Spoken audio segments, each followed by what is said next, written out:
People who took revenge on their bully. What happened? I have this good friend, not me, who was a sophomore in high school. Let's call him Eric. Every day, Eric would bring a Gatorade in the side pocket of his book bag for lunch. But there was a problem. When he would come back to class after going to the bathroom just before second period, his Gatorade would always be empty. This went on for a couple of weeks, and nobody would confess to being the culprit. Then one day, as Eric returned from the bathroom, he saw another kid dashing out of the room clutching his pants. It turned out that Eric had reached his breaking point with his Gatorade being taken, so he decided to take matters into his own hands. He had put a few drops of something, half a bottle maybe, in his Gatorade before coming to school that day. As a result, the kid who had been stealing his drink ended up in the hospital a few days later due to severe dehydration from constant vomiting and diarrhea caused by whatever Eric had added. After that incident, Eric finally discovered who had been taking his Gatorade, and nobody dared to touch his drink again. It seemed like his revenge had been effective in putting an end to the problem. My BF cheated on me with his mother. My BF and I have been together for almost a year now. We met at my mall food court job and immediately hit it off. After a month of knowing each other, he asked me to be his GF. Of course I said yes. Our relationship has been pretty great up to his point. He takes me on dates,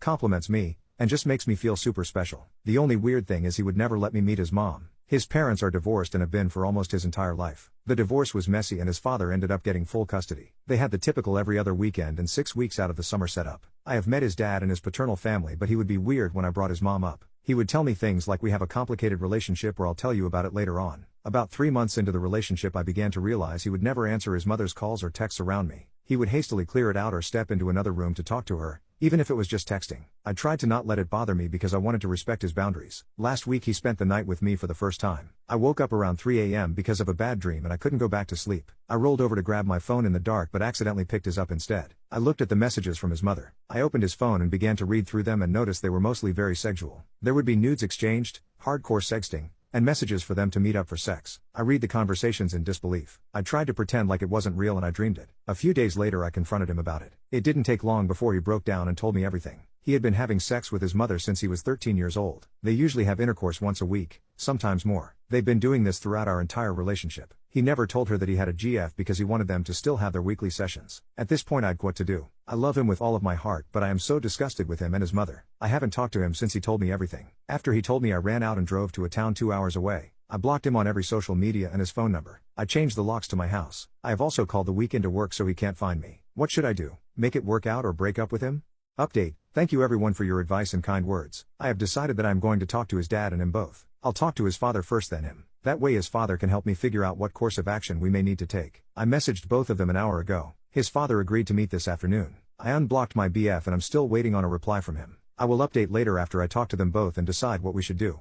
Men. What's the hardest thing to explain to women? I was relaxing at home when my wife and her friends arrived, all wearing strange expressions. I inquired about what was happening, but they initially refused to tell me. After some prodding, one of them finally revealed that they had been discussing my private parts, and they all burst into laughter. I hoped it was all in good fun, and we all moved on. Later, when they had left, I asked my wife what she had told her friends about me. She confessed to divulging details about our honeymoon activities in great detail. She shrugged it off, saying that I probably did the same with my friends. However, I explained that I had never spoken about my wife's body or our intimate moments with anyone. My wife was surprised to hear this and realized that girls tend to discuss these things more openly than guys. We had assumed the opposite, and it was a revelation for both of us. What's the most clever way to find out if your girlfriend is cheating on you? I had this gnawing feeling that my girl might be two-timing me, but I needed hard evidence. I got myself a tiny GPS tracker and planted it discreetly in her car. Sneaky, I know, but desperate times call for desperate measures. The tracker was linked to an app on my phone, which showed her every move in real time. It was like having a secret window into her life. Fast forward a week, and my suspicions seemed to be confirmed. The tracker showed her making frequent stops at a particular address, always for hours. My heart sank, and I couldn't shake off the thought of her with another guy. I decided it was time for a confrontation. One evening, as I sat in my car outside the address, I prepared myself for the worst. The door of the house swung open, and who stepped out? My own mother, wearing sunglasses and a fancy hat. I kid you not. My mom was the one my girlfriend had been spending so much time with. Apparently, they had been planning a surprise party for me, and they thought it would be hilarious to keep it a secret. What did someone say in court that made you burst out laughing? When my son was in elementary school, he was beaten up by 2 older students to the point he required hospital care. Since the 2 boys were going into high school next year and it was the last day of school, both the principal and superintendent said there was nothing they could do. I called the police and had them charged. One officer went to the hospital and saw my son, and 2 more took the boys away in handcuffs at the school. When the case went to court, I told my son to be honest and don't guess. The boys had been in trouble before, so the parents hired a good criminal lawyer. My son was on the stand for over an hour being grilled by the lawyer, and the judge was getting fed up. The lawyer asked my son how he knew who was kicking him. Basically, he said I was being kicked by a Doc Marten shoe, which was on a foot, which was on a leg, which was on a body, and his head was on it. I could see the judge shaking in silent laughter and the stenographer laughing in her dictaphone. The courtroom was silent with muffled laughter. The lawyer also stood away from my son and holding his ear said he had bad hearing and to speak up. My son was very nervous and scared, showing it by speaking very quietly. Finally, my son turned to the judge and said, "Could he ask a question?" The judge said, "Sure." My son said, "In which ear is he hard of hearing?" Because he is going back and forth between both ears. Same muffled laughter. The judge glared at my son and said, "If his hearing is that bad, he will be ending his questioning." With a wink to my son, he told me later. Apparently this went on with all the other witnesses, and the case was dismissed from all the conflicting statements. This lawyer must have cost the parents a bundle. The police officer in charge of the case visited us about a month later to see how my son was doing. He also said that he was impressed with my son in court and gave him his card. All our children make us proud.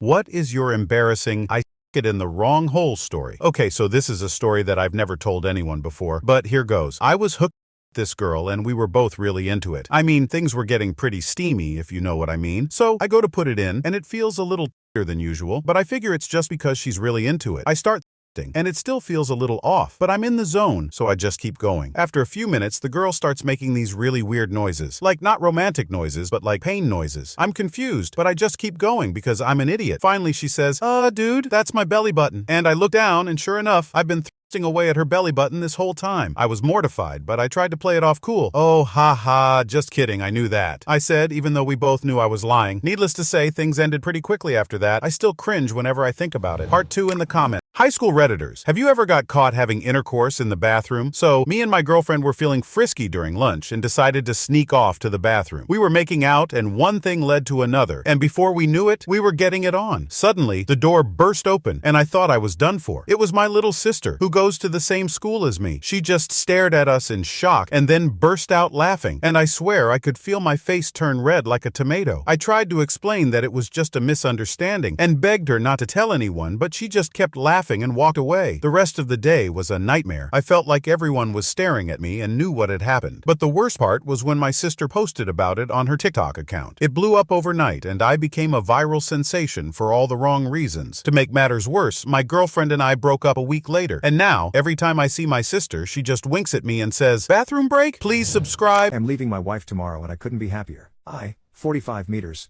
and my wife, 44F, have been married for 10 years. We dated for 6 years before that, and I got a lot of pressure to get married from my parents, her. Something in my gut said that this wasn't right.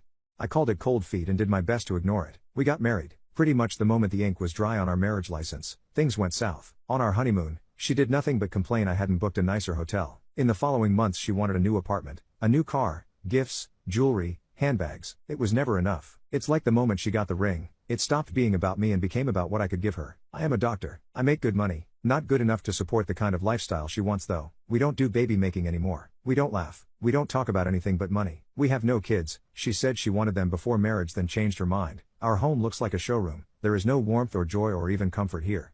I hate it. I hate her. I am a 45-year-old physician and I have barely enough savings to sustain us for 3 months. I want to retire someday. I want to enjoy my life. I rented a cool apartment across town, in a less desirable neighborhood, and there's a stack of IKEA furniture waiting for me to set it up there.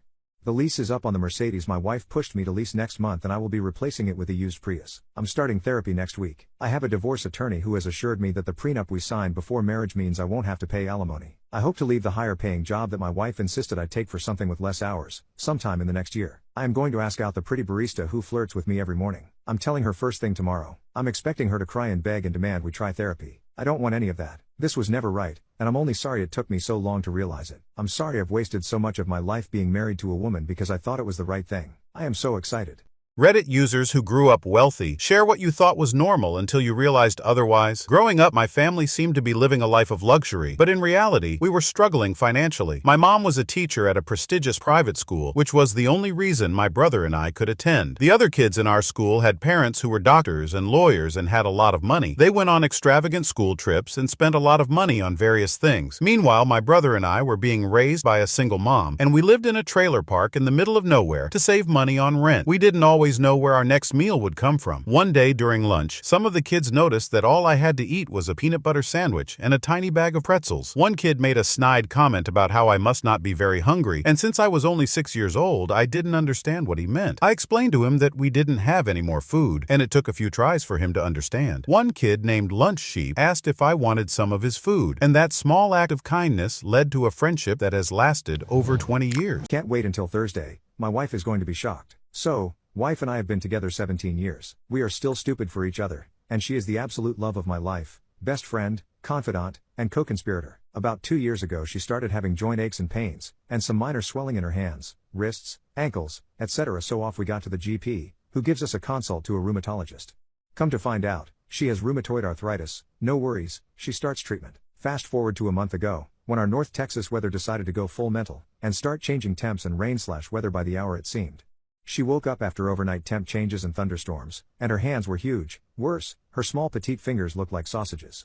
And even though she had been previously warned about this, had slept in her wedding ring. So, off to the doctor's office, where they had to cut off her ring. So, now for the bad, our rings were special ordered from Ireland and custom designed, and have words in Gaelic around the exterior of the ring, negating any type of repair, and they were designed and made 17 years ago. She was absolutely gutted. I assured her we would figure it out, and it wasn't a big deal, but I could tell, to her, it was. Begin Sherlock Holmes mode. I googled until I couldn't Google anymore. I was able to find that the original jeweler had closed up shop 10 plus years ago just due to age. I searched some more. I finally found his personal Facebook page, and I message him, and wait. I finally get a response from his daughter, that she had noticed a pending message on her DA's page, and that he passed away just 6 months ago.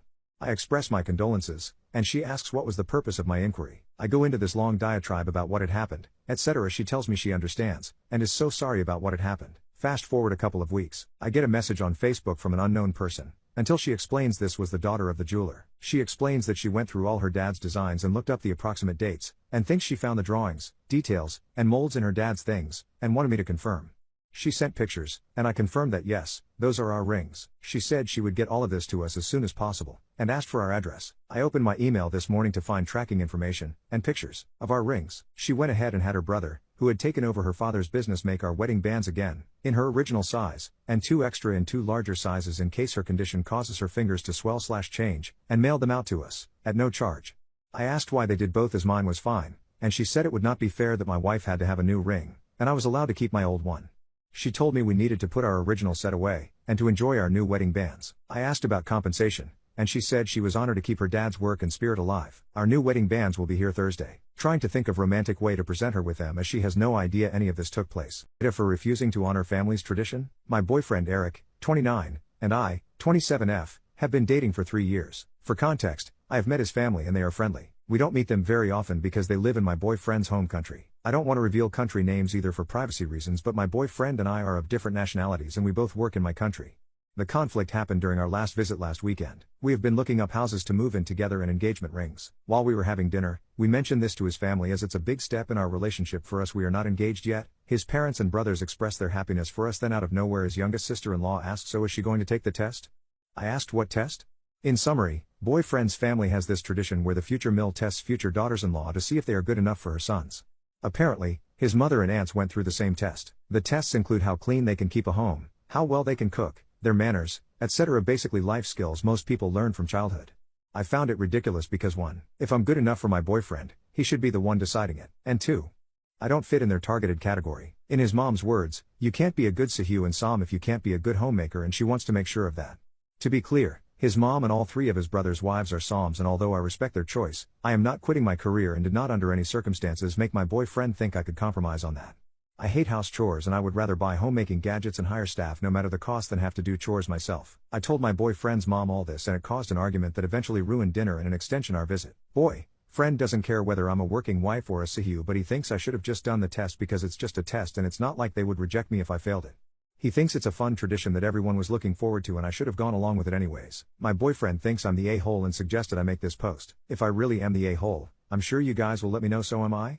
Teens of Reddit, how did you lose your virginity? Weird stories only. One evening while I was working at Toys R Us after the store shut down, my female colleague turned to me and asked, "Hey, where are you headed?" Being the friendly guy I am, I casually replied, "Just down the street to Walmart." She looks at me with a mischievous smile and says, "Mind if I get a ride home?" Now I'm thinking, why not? So I say sure, and off we go in my car. But let me tell you, that car ride was anything but ordinary. She starts saying these bizarre things like, "Ooh," and "Wow, you're so cool." I'm scratching my head, wondering what on earth is happening. Nevertheless, we finally arrive at her place. She looks me dead in the eye and asks, "Hey, could you come inside and fix my light bulb?" Now, being the handyman in training that I am, I agree without giving it a second thought. But little did I know what awaited me behind that door. As soon as I step into her residence, she strips off her clothes faster than you can say, "Toys R Us closing sale." Before I can even process what's happening, she pounces on me, ripping my pants off in the process. And then out of nowhere, she exclaims, "Please pound my booty hole." Now, I'm no prude, but this was definitely not what I had signed up for. My brain went— Was the most inappropriate thing a teacher has ever done in class.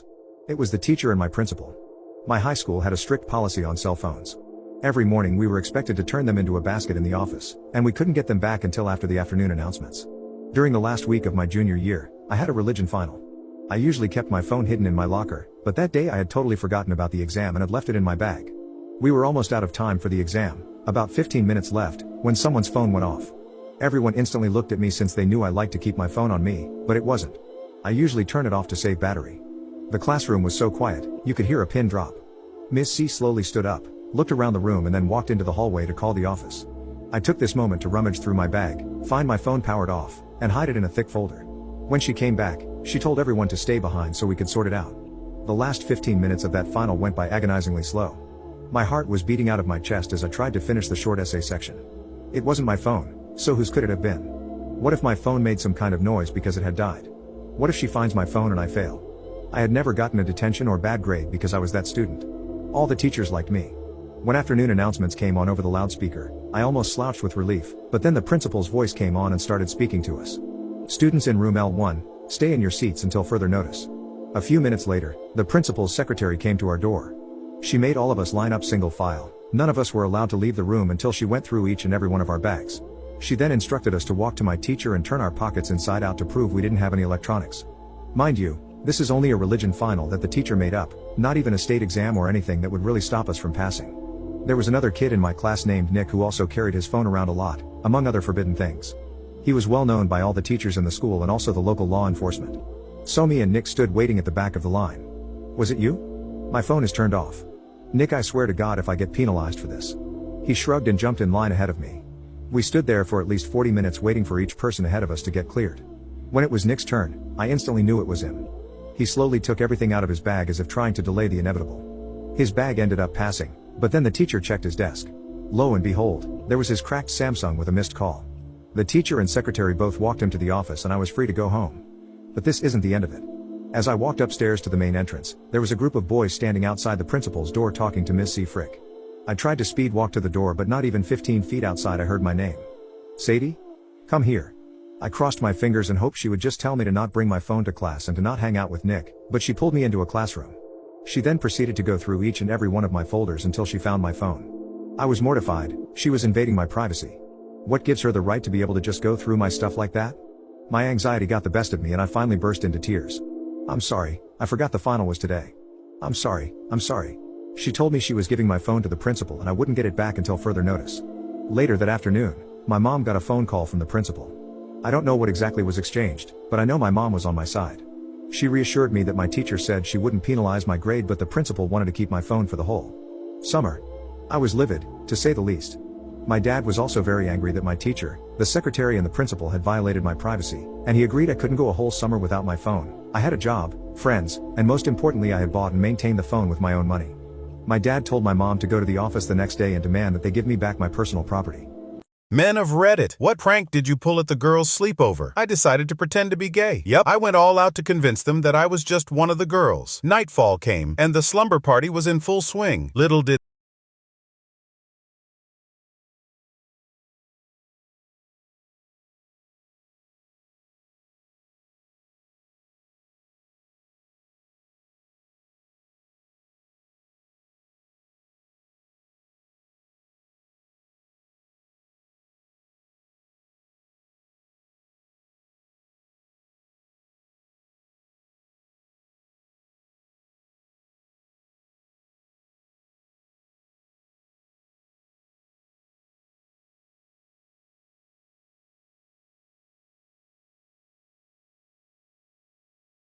Reddit. What happened when you paid a woman for intercourse, and how much did it cost? I was in the heart of Thailand with an itch that needed scratching. I had been there for a month, and let's just say the sightseeing wasn't the only thing getting me excited. With my curiosity piqued, I decided to explore a more risque side of the local culture. Walking in, I was greeted by a shrewd-looking dude who offered me a menu of options. It felt like I was ordering from a naughty fast food joint. But hey, when in Rome, right? He told me I had the option to upgrade my experience, with each additional woman costing an extra $1,000. Feeling a surge of adventure, I decided to go all out and got the package of 5. He said, "But hey buddy, if you want some early 20-year-olds, it'll cost you an extra $2,000. Now, I'm not proud of my decision, but in that moment, my wild side got the better of me and I agreed to the extra charge. I busted the fattest load in all of them Asian booty cheeks, and they all sucked my toes. I also played charades with them for a while. Then I laid them all down on their butts and played xylophone with their cheeks. It was definitely an experience." Part 2 in comment. Dads of Reddit, how did you find out that your daughter was a slut in high school? I was picking my 16-year-old daughter up from her dance practice and I start talking to see how she is doing in school. She says that this semester was her best yet and that she got a 2.5 GPA. My daughter is really stupid, so I see this as a win. Anyways, when we get home, I see bruises all over her foot and I ask her what happened today. She said nothing really and she proceeds to get on with her day. A few minutes later, she says, "Dad, we need to go to the doctor's office. I have bumps on my private area." I am curious and say, "Wow, this is serious. We need to go tomorrow." So I drive her to the doctor and get the report back that she is positive for about every STD imaginable. The doctor also adds that her coochie has been stretched to the maximum and that he believes the number of partners she has slept with is in the triple digits. I ask how this is even possible, as I didn't even think that was remotely possible. Anyways, I found out that she has her own business in the bathroom stalls that for $100 she will bang you for 10 minutes. As a father, I was extremely frustrated and took away her ice cream privileges for a week, and she now has to help me mow the lawn. I have an intimate relationship with my childhood bully's mother and it's effing awesome.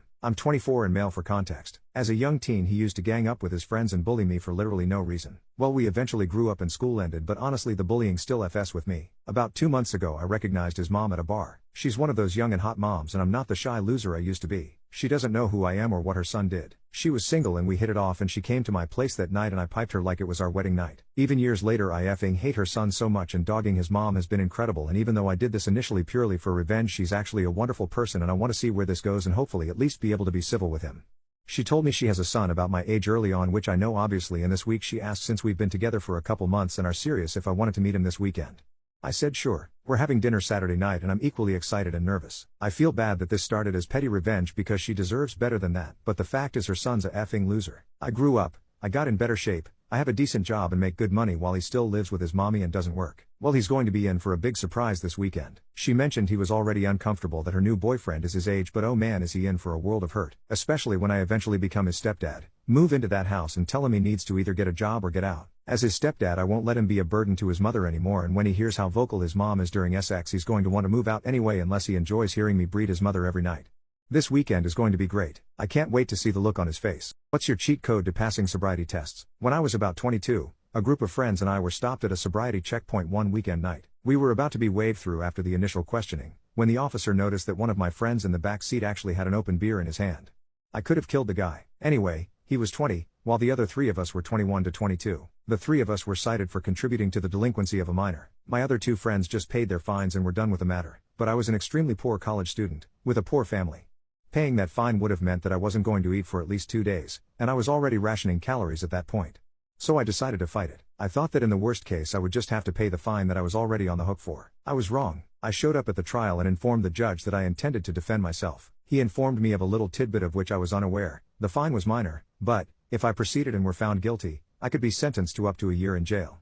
I was stunned, and I'm sure it showed. But when he gave me an opportunity to change my plea, I decided that I couldn't come this far and not finish it. The trial was short. The facts were mostly not in dispute. The officer was the only witness and the prosecutor asked him a series of questions for which he was well prepared. When it was my turn to cross-examine, I asked the officer to explain the alleged offense in layman's terms. He said something like, "You guys bought beer for a minor." I asked the officer if he knew what the other 2 charged with the offense had elected. He said that he understood that they had paid the fine already. I then asked him to confirm that paying the fine was an acknowledgement of guilt, and he agreed. I then asked, if the offense is buying beer and giving it to a minor, how many people bought that beer? By that I mean how many people picked up the beer, took it to the store clerk, and paid for it? He said that he assumed that it was one person. I then asked, okay, if it was one person, and someone has already admitted guilt for the crime, why am I on trial? By your own reasoning I couldn't be guilty. He stuttered a bit and said something along the lines of, well, we didn't know who bought the beer, to which I replied, yeah, But with the guilty plea we now know and we don't have to guess. I then surrendered the witness, and the prosecutor had nothing to add. The judge delivered his verdict, not guilty. Afterwards the prosecutor approached me and said something like, "Very clever kid, very clever. Keep your nose clean." The officer came over, shook my hand, and chuckled. Both were friendly and didn't seem to hold a grudge. I escaped, but elected to never represent myself again, in the unlikely event I should ever find myself on the business end of the law. Leaving my husband for his brother. My husband, 27, and I, 25, have been married 3 years. We don't have any kids together, but we had been talking about it and were planning to conceive in the next 5 years. We met through work and shared the same workplace up until around 2 years ago. He had a change in career path and I got promoted. 2 months ago he had a work night out and I was invited to go with him. We had a meal and went to a nice bar afterwards in the city. During the meal I noticed him looking at a very pretty woman who looked a bit younger than me. When we got home I asked him about her and he said she was his assistant. I didn't suspect him of cheating because our relationship was perfect. We have plenty of sex and we are super comfortable together, and if either of us had a problem we would bring it up and discuss it. Ever since the night out he has been constantly away on business and I have been suspicious. I decided to ring his boss a day after he went away on business for a week. His boss told me he was working a few hours away in a big city and his assistant went with him. I messaged my sister and asked if she fancied a girls' weekend, and as soon as we got there I decided to look at his assistant's Instagram.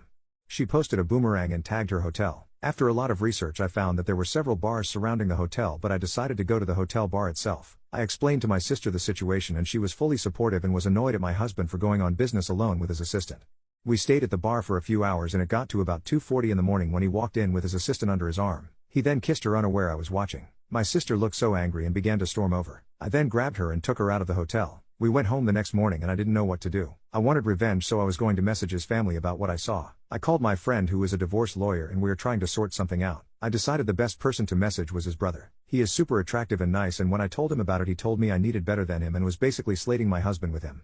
He came round to the house and I'm not going to go into detail, but one thing led to another and we had the best sex ever. Now I'm going to divorce my husband for his brother. Also, you can all hate as much as you want, but I think I'm a bad /SS. Managers who had to fire their best employee. What happened? Had a guy who would work his ass off daily inputting data into spreadsheets. Would come in, put in solid hours of actual work, not goofing off. He would literally get 4 times as much stuff done a week as anyone else in the office. After 3 weeks straight of this, other people start to take notice and occasionally ask him to help them out when they are behind, and he obliges. This gets worse and worse, and eventually people are basically just walking all over him while they spend all day Facebooking and whatnot, because he won't say no if they ask him to help with their work. The dude just keeps trucking through though. About 4 months into working there, it's gotten to the point where you can hear the extra cunty girls talking about leaving early and not getting in trouble because he will just do all the work for us if we ask anyway. Well, the guy goes into the boss's office, and I work right next to it so I can hear more or less the entire conversation. I am paraphrasing, but it went something like this. "I would like a raise. I am doing way too much work for how much I am getting paid. Everyone else who works here is so damn lazy. I even have people making jokes about how I will do their work for them and they will get paid for it." Well, name, I can sympathize with you, but you have to understand, I can't just give you a raise. If I give you a raise I would have to explain to everyone why you got a raise and they didn't. You could tell them it's because I'm doing half of their work for them while they look at stupid memes. I'm sorry, name, it just wouldn't work out well.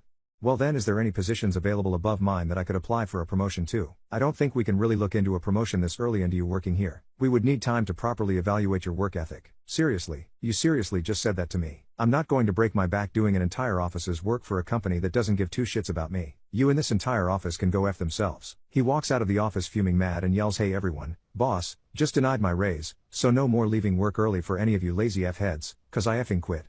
Reddit, who from your school ended up doing OnlyFans and what were their motives? In the 9th grade, I was in class with one of the popular girls that always had boys fawning over her. I was assigned to do a group project with her one time in Spanish class, and she was kinda rude to me and made me dislike her personality. We learned that in the 10th grade, she suddenly dropped out to pursue a career in YouTube, despite only having 10,000 subs. Now, I am 20 and decided to look up her name to see what happened to her. And no surprise, her YouTube career flopped and is doing OnlyFans now. I was curious, so I decided to purchase it for $20, and it was kinda sad to see her playing with herself and completely topless. It almost felt wrong, but I didn't complain and wanked a few of her videos. Anyways, I learned that she has suffered from eating issues and she was in a bad relationship with her family, especially her father. She mentioned in a post that she had hit rock bottom and was in debt to some bad people, and that's why she had to do OnlyFans for fast cash. After I busted to her videos, I had some clarity. How did you accidentally get your ex back in bed? I had just broken up with my girlfriend and I was reeling from the fact that she had dumped me for a guy I didn't like, a real jerk. I was at a ball game and saw them across the gymnasium of our high school, coupled up, holding hands. She looked at me, then looked away. He smirked. I got up to leave. It was a good game, but I wasn't into it. I went outside in the cool air. I felt like someone was following me. It was a girl I knew, who was in the class below me, a junior. She was about 18. I will call her Courtney. I thought she was fine, but she wasn't my type. She was too quiet and had a strange way of looking at the world. She was really friendly to me, though, and her best friend told me she liked me. Courtney had caught up with me and asked me why I was leaving. I told her about my ex and her jerk boyfriend. She really seemed to pity me. You know, I can be good company, she said, hopefully. I really looked at her for the first time. She was tall for a girl, almost as tall as me. She had shoulder length, sandy brown hair and freckles. She had a really great smile, with pale blue eyes. I don't know why I didn't notice her before. Suddenly she grabbed my arm and snuggled up to me. As she did, I felt warmth radiating from her body. It felt comforting. I noticed my ex and her BF coming out of the gymnasium. I knew they were following me to annoy me, probably his idea. She said, "Are they following you?" I said, "Isn't it obvious? No one is leaving the game. Let's get them back." She said, "How?" I observed my ex watching Courtney and me carefully. Her brow knitted in a frown. It dawned on me that my new friend had a great idea. "Okay," I said. Courtney mused, "I could pretend to kiss you." "No, that would not work. She would know we are trying to get back at her." Courtney then suggested that we fake me getting a blowjob. I was shocked to hear her say that. She was always so shy. How would we fake it? "We could go to your car and I could drop to my knees and do it." She is bound to believe it. Without another word we walked to my car, holding hands, and she reached over and kissed me in the mouth. Her lips were warm against the now snappy autumn air. I wouldn't mind having those lips somewhere else, I thought. Then I felt guilty because I had never even really noticed her before, and here I was picturing her as a SX object. When we got to her car, we kissed again, to make it look real. I opened the car door. We stood just inside of it. Then she dropped to her knees. She fumbled with the string on my sweats. I looked over to see my ex's mouth gaped open. Her boyfriend was pulling her arm, possibly trying to get her to go back inside. But she wouldn't budge. I knew I had her and really began to relish this unexpected revenge. I leaned my head back and closed my eyes. I made a few noises like I was being pleasured by Courtney. I could see the jerk boyfriend go back inside. My ex had her arms folded and just glared at me. Then, she started toward me. Courtney had been really getting into it, even bobbing back and forth, her head just visible over the car door. She was actually just softly bumping me repeatedly with her mouth. It was starting to feel good. Suddenly, the string on my sweats loosened and my sweats fell. My underwear was no protection against the cold air. My member began to swell with excitement, because I didn't know what Courtney was up to and because my ex was coming. I didn't say anything to Courtney, who pulled my underwear down, looking up to meet my eyes. She looked at my meat, which was now hard enough to nudge her lips. She put her lips on it, giving it a kiss while looking at me. She then put her entire mouth on it. Her warm lips and tongue felt so good. My ex had just reached the car. She stopped in her tracks as I looked over at her through glazed eyes. She looked at Courtney, who was oblivious to her presence. Then, she said softly, "But." Courtney slowly pulled her mouth off of my swollen sausage and said, "Yeah, it feels good to be his butt." She then put her mouth and hand back on me and sucked me deeply while looking straight at my ex. She had a little smile on her lips. "I didn't mean that," my ex said. Then she considered me. "You know, if you want 2 girls, I'll be happy to share you." I coolly remarked, "You can't share something you no longer possess." She wheeled suddenly and huffed back inside. Courtney sucked me faster until I came in her mouth. I had never finished so much. She could barely hold it all, but her blue eyes were smiling at me as she gulped my seed down. I helped her up and we kissed. Her mouth tasted like me. I pulled my pants up and she tied the string. We walked back into the gym, hand in hand. For college teachers, has any student ever tried to bribe you? The student was a woman, let's call her S. S isn't very good at anything. She was allowed into the staff kitchen to make some tea for the practice exams. The reason for this is because she had a very privileged life with servants and no need to work due to daddy's money. Daddy passed away and was in tons of debt, so there was no inheritance. So she thought, I'll go to college to get an education while I figure it out. S is extremely outspoken and interrupts me constantly. She also never does her homework. All of my class know that it is an exam-only module where 100% of the marks come from a final exam. I've written tons of notes in her personal records, well typed them as they're not electronic, about how she doesn't do her homework and how I think she will fail. She thinks homework is beneath her too. I gave her and the rest of the class the practice exam. The students start working furiously as the time limit is very tight. She sits there and stares at it. I send the students out for break after 2 hours and mark furiously in the hour lunch break. All but 2 people have passed the practice exam. S and another student who got 2 insta-fail questions wrong. I SMS message each of the students to come see me one by one and I give them feedback and what to work on. It goes well for all the students. They say, "Thank you," and I give them some reading to do to buff up on the areas they needed more marks and noted it for Tuesday next week for a workshop class. At the very end was S. S had scored 0 marks. She came into the faculty room and immediately started to make excuses about her performance. I couldn't get a word in for about 20 minutes. My colleague on his desk puts on his headphones and cranks up the volume. I can hear the tinny sounds across the room. I finally get a word in and say that is all irrelevant and that the exam soon isn't enough time to sort out her weaknesses as the gap in knowledge is just far too large. I say to her, you can do the lower level exam instead, which she might have a chance at. She says, "No, I need it for my job." I said, "What job?" She said, "I don't know." "So how do you know you need it?" "My friend said I needed it." "And your friend is?" "She's just somebody I know from church who doesn't work." She's getting angry now and I'm pressing the silent security button in my pocket. She is very suddenly quiet and says she'll do anything to pass. I say it's pointless because it's an externally marked module. I don't get to see the exam papers. I can only infer what might be on the exam papers from old papers. She says I can't do that and I have to help her, as in cheat in the exam to help her pass. I'm not even going to be in the same county when the exam happens as I'm at a conference. Security quietly makes their way into the faculty office and she says I'll do anything and says I can have a night with her. I ask her to leave and remind her of the exam soon. Security walks her out of the building. I turn to my colleague and ask him he saw that right? He says yes and we go into cover our asses mode. I get the SD cards out of the cameras I have in my office, they're car dash cameras, and back them up and upload them to several secure locations. I also go to IT admin and ask them to preserve the CCTV of my office. I then write a report to my boss detailing a potential false allegation. I have a horrible feeling on Monday there will be a complaint against me and my colleague. We have tons of video evidence and witnesses from the security guards too. I will probably be put on a few days administrative leave, so I'm planning to go fishing at a lake nearby for a few days. It has to go through a process that assumes we're guilty and then get cleared after going through multiple reviews. I hate it when that happens. How did you start having fun with your sister? We were playing Truth or Dare as teenagers with a few of our friends. Our parents were gone for the weekend and we drank some beers and were all a little tipsy. One of the other girls in the group dared me and my sister to tongue kiss. We did it quickly like it was nothing. But the other girl said that didn't count. We had to do it for 5 seconds. So we did. It was a real kiss and it was the first time I ever kissed a girl. It felt good, but I remember I had to pretend I didn't like it because she was my sister. After everybody left, my sister sat next to me on the couch and asked me if I liked it and wanted to try it again. I was so nervous but definitely wanted to. We kissed and of course I got the biggest hard on I ever had. She let her hands wander up my shirt and then down to my junk. I thought I would bust right then and there. She asked me if I wanted her to play with it. Of course I said yes. She was older and had been with a guy before, so she kinda knew what she was doing. She pulled my shorts down and as soon as she put her hands on me, I thought I had died and gone to heaven.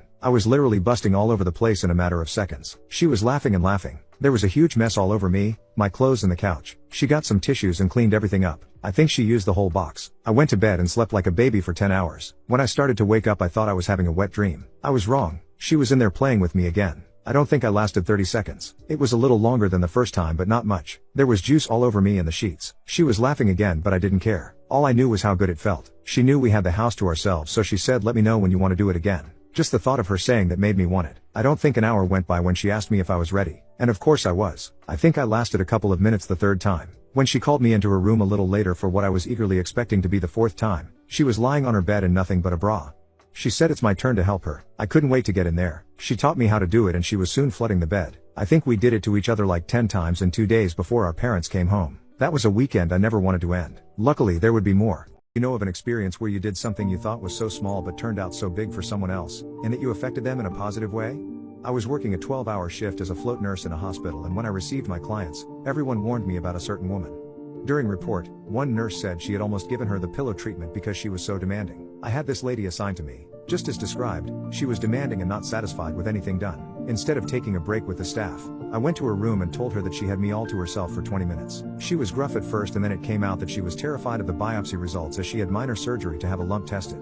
Her friends were older, didn't drive and were unable to visit. She didn't know how she was going to manage at home if she had cancer. I empathized with her and we discussed how scary this was. We held hands and were silent for a while. She had a complete turnaround in attitude after that and I checked on her often. Not demanding anymore. When shift was over, I let her know I was leaving. She went to the desk when I was charting and asked for my phone number. I was told that she wanted to invite me to her place for tea after being released. I gave her the information and the staff were amazed. One nurse asked what I did to get her to be human. I told her there had to be a reason for her behavior, so I took some time to listen and found out she was scared. Some time later I did come for tea to find out the lump was benign. Sometimes fear makes people do negative things. She was a lovely lady. I'm very glad that I took the time to listen. What is your embarrassing I it in the wrong hole story? Okay, so this is a story that I've never told anyone before, but here goes. I was hooked with this girl and we were both really into it. I mean, things were getting pretty steamy, if you know what I mean. So I go to put it in and it feels a little than usual, but I figure it's just because she's really into it. I start and it still feels a little off, but I'm in the zone, so I just keep going. After a few minutes, the girl starts making these really weird noises. Like not romantic noises, but like pain noises. I'm confused, but I just keep going because I'm an idiot. Finally, she says, dude, that's my belly button. And I look down, and sure enough, I've been thrusting away at her belly button this whole time. I was mortified, but I tried to play it off cool. Oh, ha ha, just kidding, I knew that. I said, even though we both knew I was lying. Needless to say, things ended pretty quickly after that. I still cringe whenever I think about it. Part 2 in the comments. Men have read it. What happened when you slipped in the shower while another dude was in there with you? It was a few years back during a long camping trip. After a grueling 12-hour hike, we stumbled upon a rundown shack in the middle of nowhere. Now, this shower had a peculiar quirk. It only worked if one person held down the handle while the other person showered. My friend Nick and I decided to take our chances and hopped in for a much-needed cleanse. Everything was going fine until, out of the blue, Nick started experiencing some unexpected excitement down there. Yep, he got hard while we were taking a shower together. As fate would have it, I slipped on a slippery bar of soap, and before I knew it, Nick's little soldier launched itself skyward. And where did it land? Right in my unsuspecting rump. I shrieked in surprise. Nick panicked, and we both tumbled out of the shower, naked and in shock. Part 2 in comment. Babysitters, what were the weirdest rules parents asked you to follow? I was 13 and was babysitting my neighbor's kids. It was my first time, so the parents walked me through all the rules about the bathroom and TV and food and bedtime, etc. Just as the parents were taking off for the night, the mom came back in and whispered to me, "Don't go into the basement."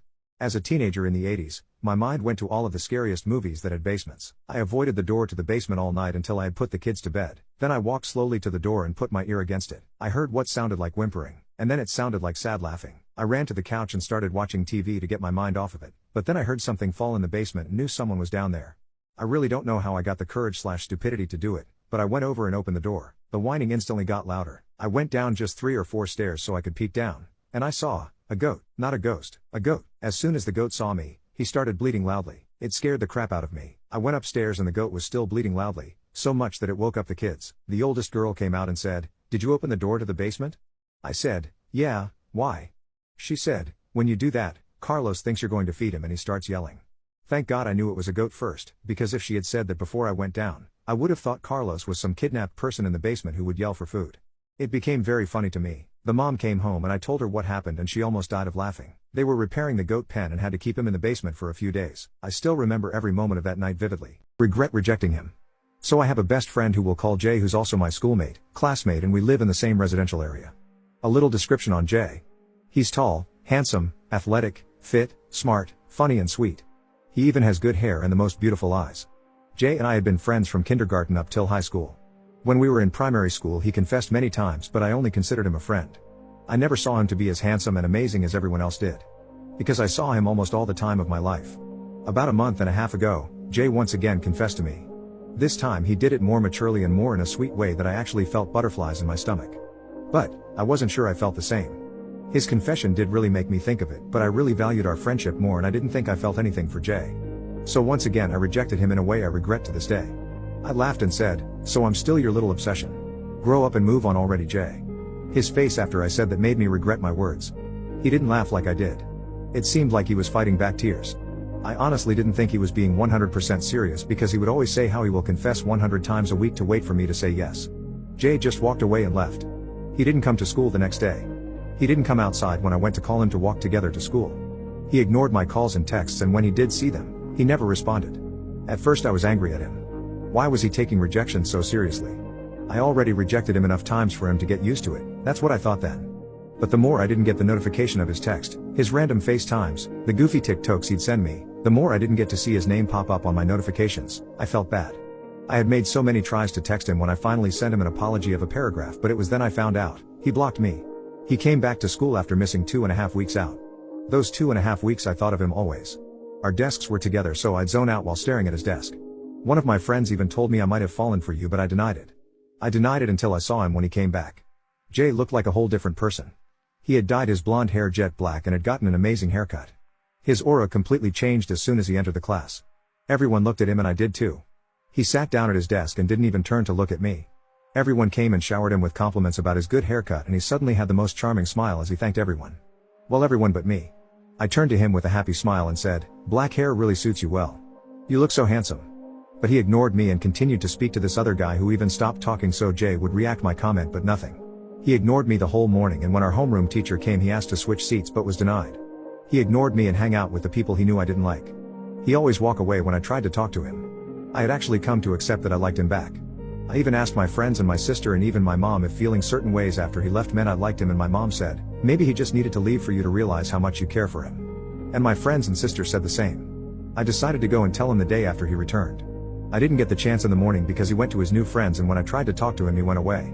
I felt so bad that I went crying in the girls' bathroom. I regretted it. I regretted it so much.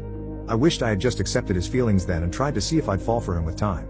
I shouldn't have waited this long. He ignored me completely and acted like we were never even friends for the rest of the days that followed.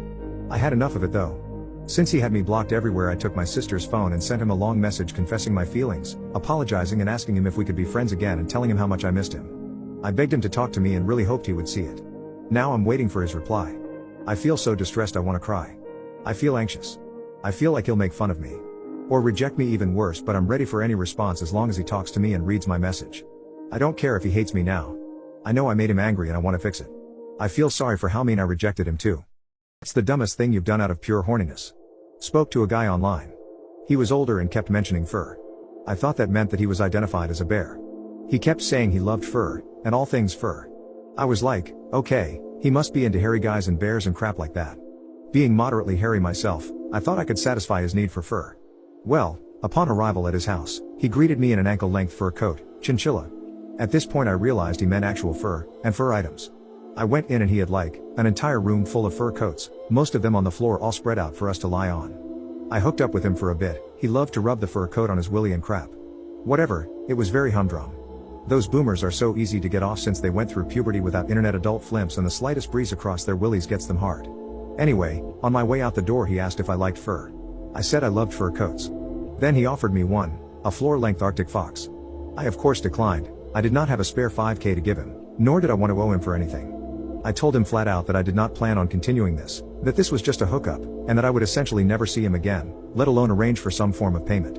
I wasn't about to whore myself out, especially for a ladies' fur coat from the 80s.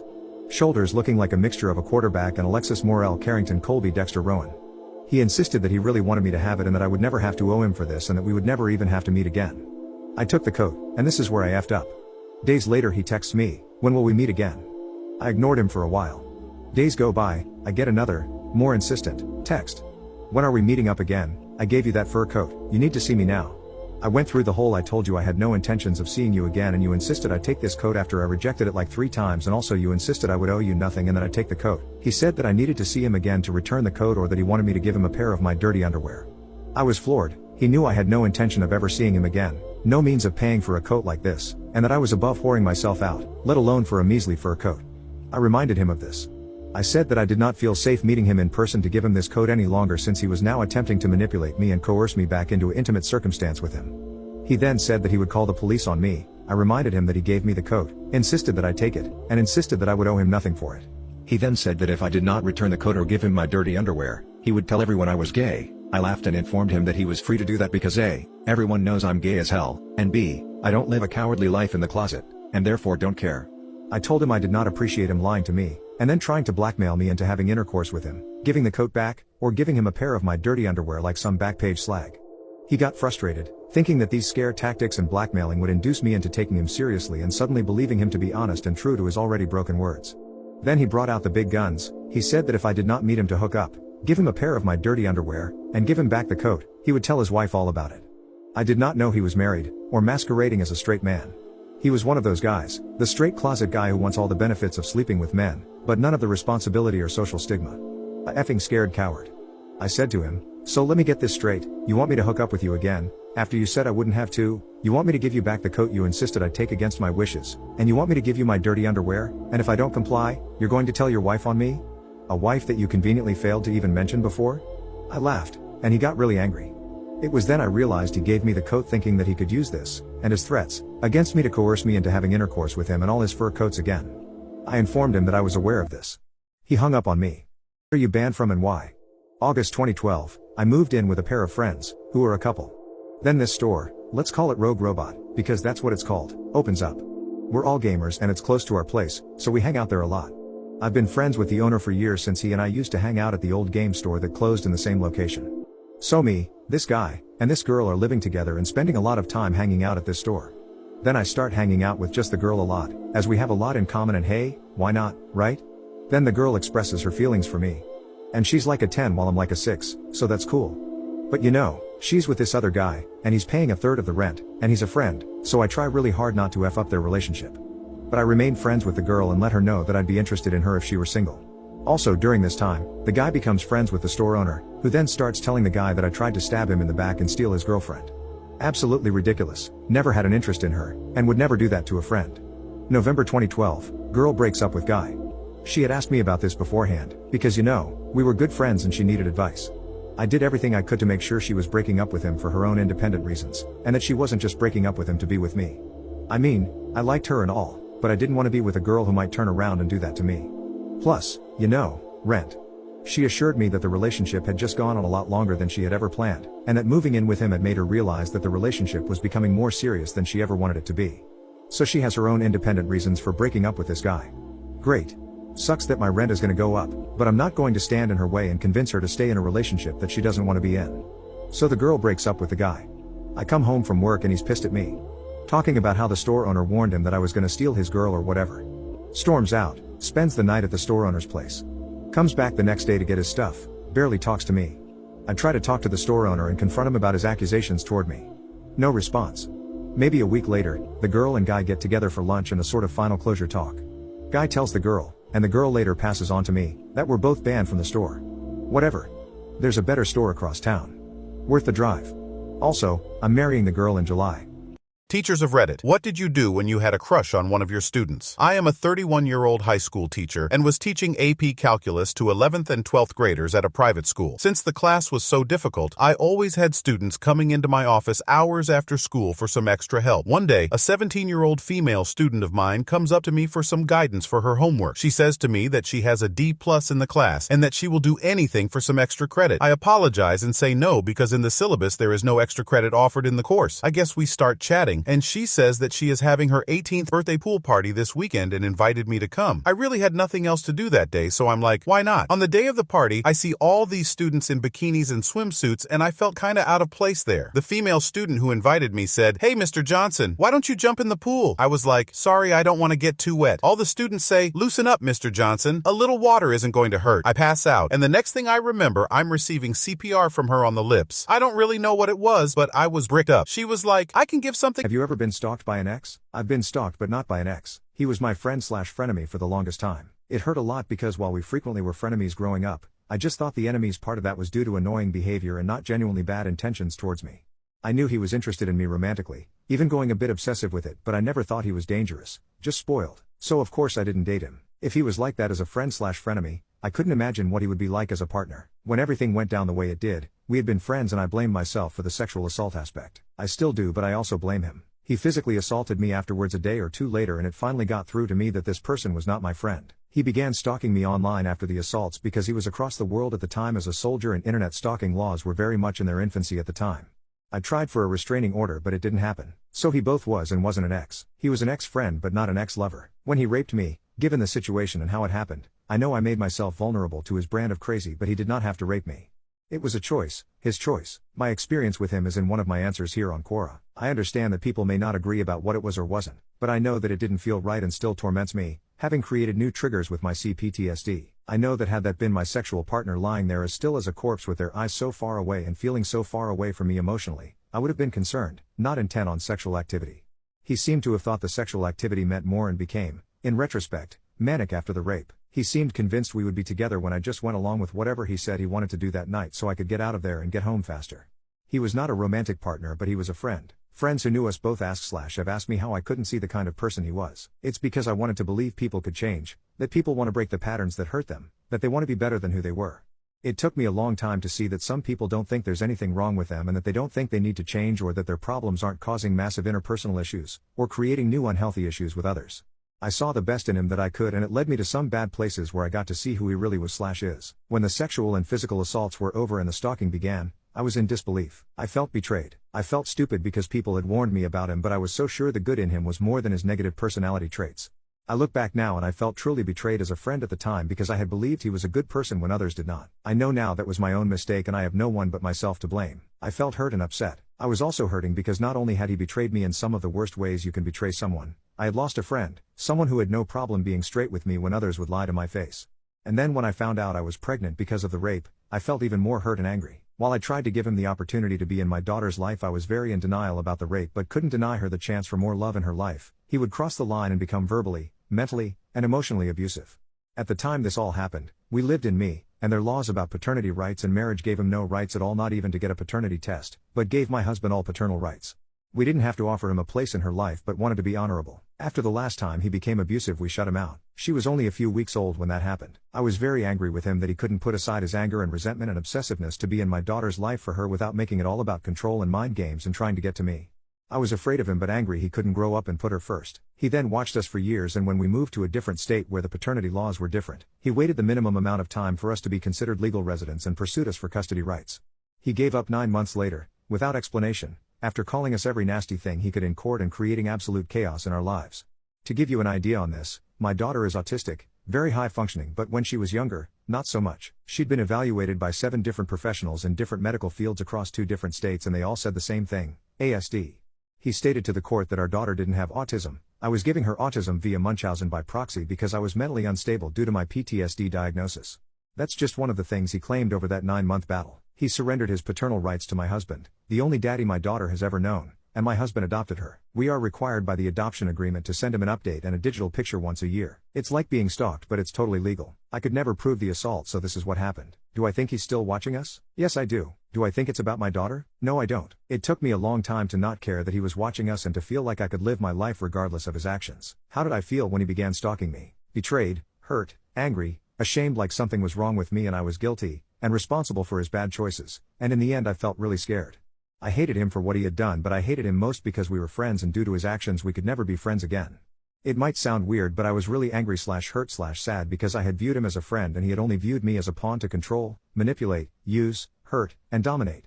I wasn't even who I am to him. I was some fantasy he made up in his head, and of course when my behavior deviated from what he expected, because how could it not, he punished me. And then watched me like I was prey. As I became more and more aware of how dangerous he was as a person, I became more and more frightened of leaving my home. I felt like he was watching me all the time. Our house was broken into and my engagement ring was stolen, and I was certain it was him or someone doing it for him. I became more and more frightened over time, eventually kind of collapsing in on myself mentally before I got some help. The fear was truly awful, especially when paired with the mind games he would play. His choices taught me some valuable things that helped me make better choices for myself, but he created significant trauma and triggers and contributed to my CPTSD diagnosis. All that damage, and he wasn't even a romantic partner, he was a friend. I, 21F, found a spy camera in my room after my stepdad, 36M, put a surveillance camera in my window. My stepdad, 36M, installed a surveillance camera positioned outside of my window to scan our backyard while he and my mother and 2 younger brothers go camping. I couldn't go on the trip since I had work, so I was staying home to house sit and feed our animals. My stepdad recently put up new cameras outside, so I didn't see anything wrong with him positioning one outside my window. Come to find out, the very next day, I had my boyfriend stay over and he found that the surveillance camera that was run from outside my window and into my room was being powered by one of those spy camera power blocks. For context, my relationship with my stepdad hasn't always been the best and we tend to butt heads a lot. He's said a lot of questionable things in the past that I've written off because he's my dad and I would never think he intended to be inappropriate or harmful. He's been in my life since I was 8 years old. Of course I'm second guessing everything now that I've found this camera. It was positioned to point directly at my bedroom door from the far wall, so it has a direct view of my entire room, which I change in.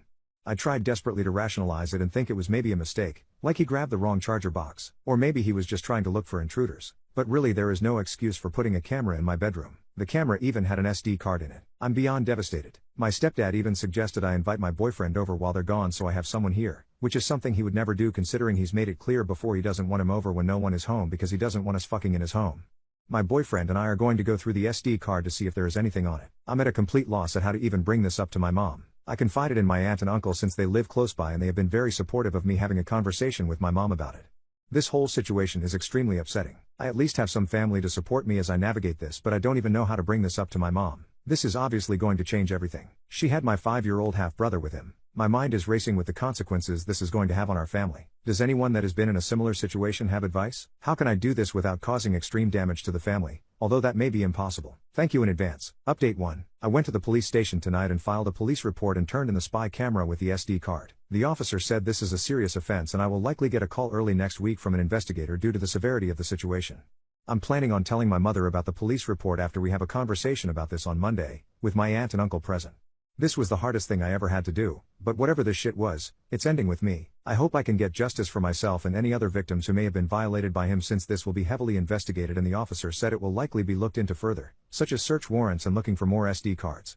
I'm hanging on by a thread, but the support I have is what's keeping me together. I'm staying with my boyfriend tonight to keep out of the house. Update 2. It's the next morning and once my boyfriend wakes up we're going back to my house today to look for any more secret cameras, either in the bathroom or my brother's rooms, so I can submit it for more evidence.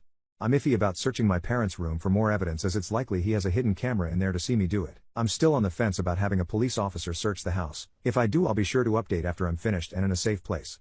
My aunt has offered to come with me to help me search. Update 3. After talking with my aunt, uncle, boyfriend, and my cousin who is a civil lawyer, I've decided that I will speak to my mom in a separate location from my stepdad. Most likely I'll have her meet me somewhere outside of our home. I'll have my aunt with me and this is where I'll explain everything to her. The camera, past uncomfortable experiences I've had with my stepdad that I originally brushed off because he was my dad, video footage of him deliberately setting it up and angling it, and footage of me in my room. I'm praying she understands why I had to go to my aunt instead of her considering she was not in town and I was worried for her safety if I told her what happened. I'm hoping with my aunt there and her being away from my stepdad that it'll prevent her from reacting out of anger and searching for him and escalate the situation then and there, and I hope my aunt can provide some support for myself and her. I'm prepared for her to go through the same processes I went through such as reasoning and denial, but with the evidence there's no possible way she can deny it. I'm preparing myself for the worst. I just hope that I can be strong for her and support her as this all hits her like it did me. I will not be returning home or facing him today. My boyfriend will be on standby to pick up my brothers if needed since my aunt has offered for them to stay with us so my mom can talk to my stepdad without them there.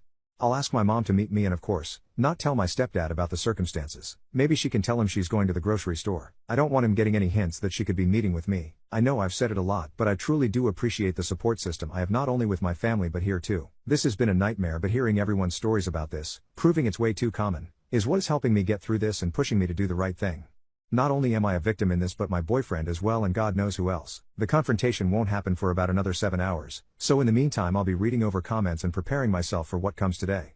Thank you guys. Introverts on Reddit. What was the weirdest thing about losing your virginity? So I'm at this party and we are playing Spin the Bottle. We are all a bit drunk. The rule, whoever the bottle points to, I have to get it on with them in the closet. Sounds wild, right? Well, here's where things take an unexpected turn. The bottle spins, spinning and spinning, my heart pounding in my chest. And guess whose luck shines brighter than a supernova? It lands on the stunning Daisy, a girl I've secretly crushed on for ages. I'm freaking out inside, trying to act cool on the outside. We exchange nervous smiles, and before we know it, we're in that dark, cramped closet. But here's the twist, folks. As soon as the door closes, a power outage hits the house, plunging us into pitch black darkness. Panic ensues, but we manage to find each other in the chaos. Then out of the blue, Daisy lets out a shriek. She is touching my manhood, and it felt so good. However, Daisy thought it was a worm, but I told her it wasn't. She gets on her knees and starts doing her magic. After I received some of the best head in my entire life, we exit the closet. Despite the mishap, Daisy and I became the best of friends.